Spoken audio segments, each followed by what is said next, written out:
Okay, here we are now. This section is normal distribution and log tables. So in order to kind of do this section properly now, you will need access to your log tables. I am going to be using them. There's a set of tables in there that we basically read values from. So press pause and grab your log tables. I'll move down here and we can say that we're going looking at Z values. In other words, Z is the standard score, or the Z score as it's sometimes known. There's the formula there in the pink outline and on the left hand side there. So Z will be the standard score. X is given as the score or the value that will be given in the question more often than not. And we also have the mean and the standard deviation in the formula there. Guys, this comes up in statistics as well, so this is quite short now. There's only a few here, but there's a lot more done out in the statistics videos. So we have worked with this formula before, and as I said there, right, the steps to do in this section: sub in the variables into the formula to work out the Z value. Using the log tables, find the probability that connects to the Z value that we have worked out in step 1 basically.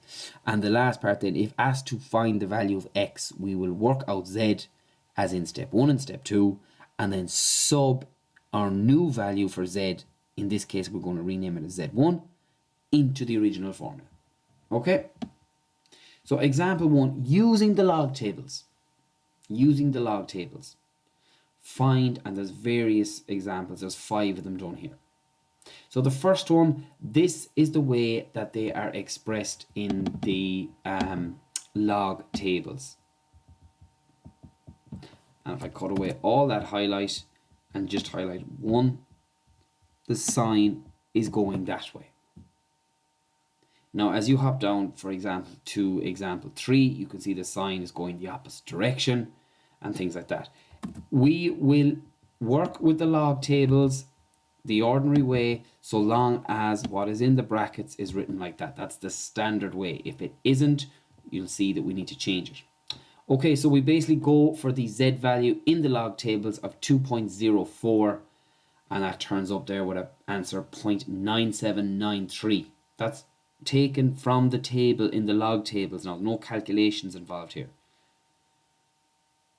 All right, part 2.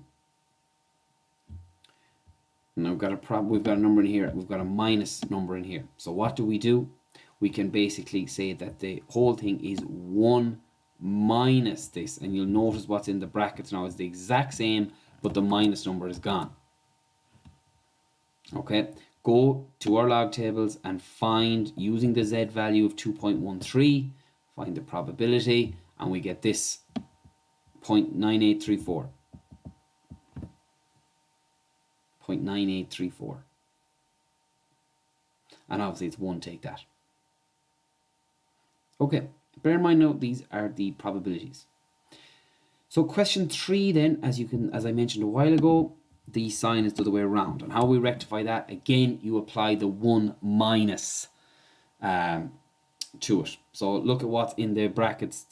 This time it looks exactly like what we have, like the way we want it. In other words, we'll be able to use the log tables.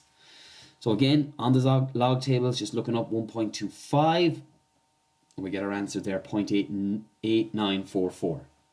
So it's 1 minus that. Okay, on to example 4. Probability when Z is less than or equal to 0.56. Now that looks the exact same as part 1, question 1. It's the exact same. So we're happy. We don't need to go moving anything around. We can just use the log table straight away. Find it in the log tables, 0.7123. And now we move on to the last one. Okay, now you can see in the middle here, got a lower value and a higher value. So basically we'll just break this down into 2 sums, okay, or into 2 parts I should say. So we're going to take that section there, and that looks almost exactly like part 1. So we can just go to the log tables, get our Z value there, 0.93, and work that out. So we did. Now, the other side of this so is there. So how do we work with this? Well, as you can see, I brought it down over here, and if we swivel it around a little bit using the 1 minus, we'll make it work. When we use 1 minus, all of a sudden, what's in here, it's something that we can read off the log tables. Use your Z value of 1.21, find the probability for that, and then it's 1 minus that answer there, 0.8869. And that gives us 0.1131. Now we have two answers here. Okay, we had our answer up high for when it was less than 0.93, and this is our answer for when it is greater than minus 1.21. Sorry, I highlighted the wrong number there, that number there.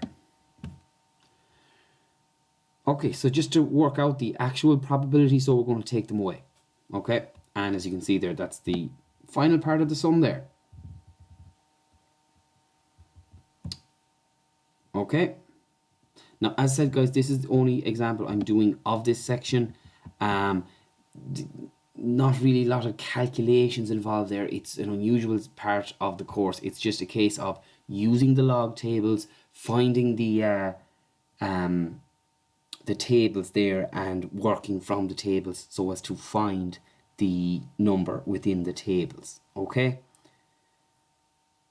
I hope that's explaining how you do that section. And as I said at the top there are more examples in the statistics part of the course, of the videos.